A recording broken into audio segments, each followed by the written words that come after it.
Parliament में BJP की तरफ से चर्चा की शुरुआत शाहनवाज हुसैन ने की थी और मैंने अपने 50 मिनट के भाषण में बताया था कि इसमें क्या क्या कमी है वक्फ की जायदाद को।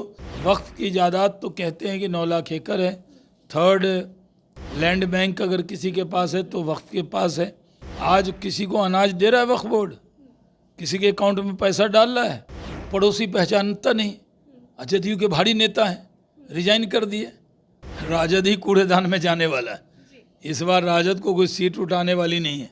सिर्फ विधायक बन जाए तेजस्वी जी तो बहुत बड़ी बात है।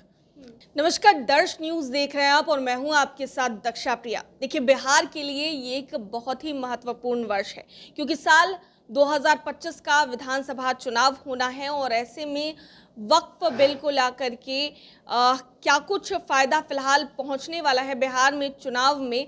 खास बातचीत के लिए हमारे साथ खुद पूर्व केंद्रीय मंत्री और बीजेपी के कद्दावर नेता शाहनवाज हुसैन मौजूद हैं। सर, वक्फ बिल को लेकर जहां तक पिछले दिनों काफ़ी ज़्यादा विवाद देखने को मिल रहा था, विपक्ष हमलावर था, कई मुस्लिम संगठनों ने इसका विरोध किया, लेकिन अब फाइनली ये जो बिल है वो पास हो चुका है सदन से, राष्ट्रपति जी की भी मंजूरी मिल चुकी है। आगे क्या लगता है कि बिहार में चुनाव में इसका फ़ायदा आप लोगों को मिलेगा? देखिए दीक्षा जी, बेहतरीन सवाल आपने किया है। पहले पार्ट में मैं वक्फ अमेंडमेंट एक्ट पर बताता हूँ और सेकंड पार्ट में इसका फ़ायदा और नुकसान बताता हूँ।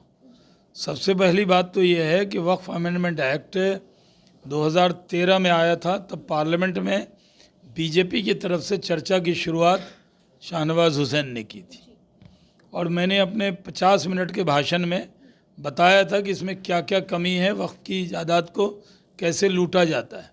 जो आपके दर्शक दक्ष न्यूज़ देख रहे हैं उनको मालूम होना चाहिए कि वक्फ है क्या।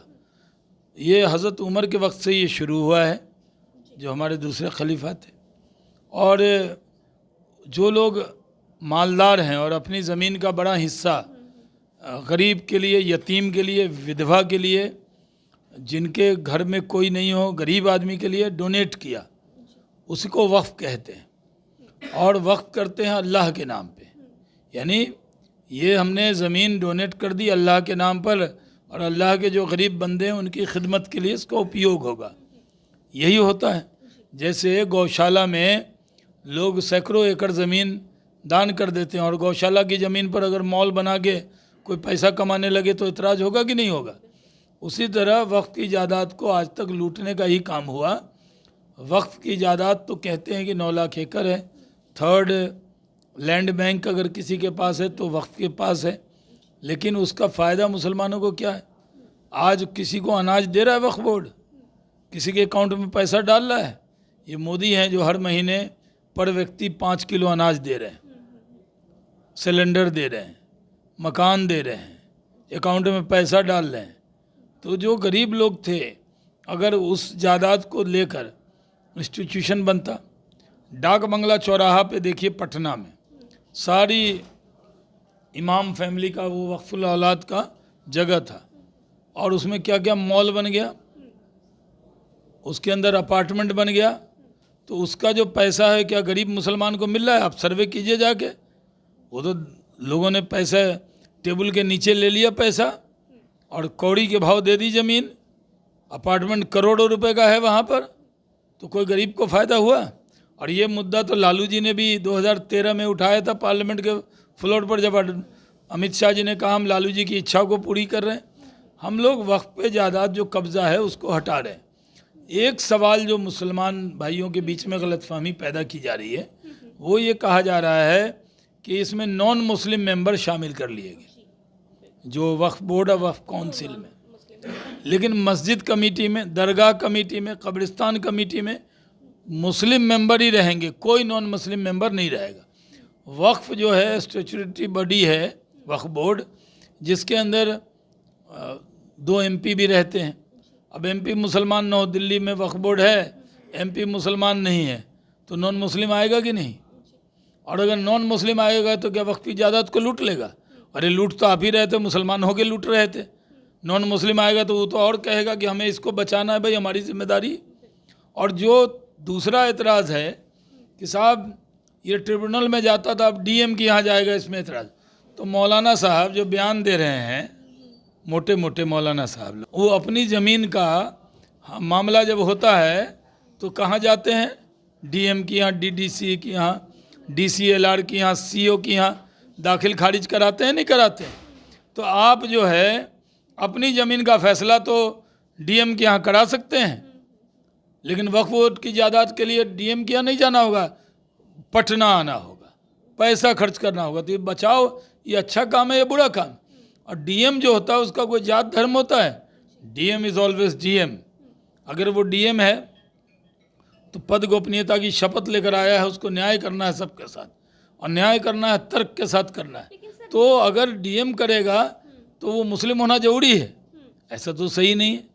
अगर आप कहिए कि सीएम भी मुस्लिम हो तभी हम काम करेंगे, पीएम भी मुस्लिम हो तभी हम काम करेंगे, तो ये क्या बात है? तो राजद का अध्यक्ष मुस्लिम नहीं है तब भी काहे वोट देते हैं उनको?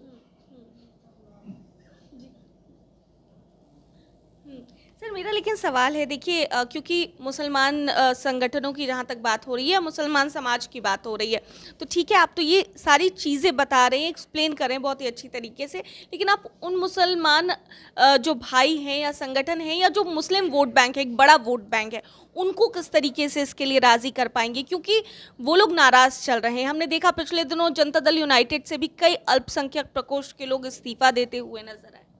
देखिए दक्षा जी, अभी आपने मुसलमान भाई कहा, अब मुसलमान आपको बहन माने तब ना, कि अगर आपके जिम्मे ये काम है उनके बिहाफ पे आप सवाल पूछ रही हैं कि नहीं? मुझसे उनका सवाल आप रख रही हैं कि नहीं? तो आप मुसलमान तो नहीं हैं, लेकिन आप सवाल रख रही हैं कि आपको लगता है ये सवाल न्याय संगत है तभी रख रही। तो अगर मुसलमान भाइयों को ये गलतफहमी पैदा कर दी गई, सिर्फ ये कह देना कि साहब कमेटी में हैं दो, तो उससे कोई वक्फ की इजाज़त छीनने वाली नहीं है। जहाँ तक जनता दल यूनाइटेड का सवाल है, कौन नेता छोड़ा है? एक नेता है जिसका नाम, आप मोबाइल आपका अच्छा वाला है, आप गूगल कीजिए, उसका नाम है गूगल पे, कहीं पर नाम में नहीं है, पड़ोसी पहचानता नहीं, जदयू के भारी नेता हैं, रिजाइन कर दिए, मोहल्ला में कोई जानता नहीं है। जब रिजाइन किया तो लोग पूछा भाई क्या थे तुम? बोले नेता थे जदयू के। कब थे तुम? तो नहीं, हम दूसरी पार्टी में थे, चुनाव लड़े थे, 800-900 वोट आया था, और रिजाइन किए तो बड़ा चर्चा हो रहा है। जदयू के किसी बड़े नेता ने, मुस्लिम नेता ने रिज़ाइन नहीं किया है। कल उन्होंने प्रेस कॉन्फ्रेंस करके अपनी पूरी स्ट्रेंथ दिखाई है। नीतीश कुमार से ज़्यादा काम अक़लियत के लिए कौन करेगा?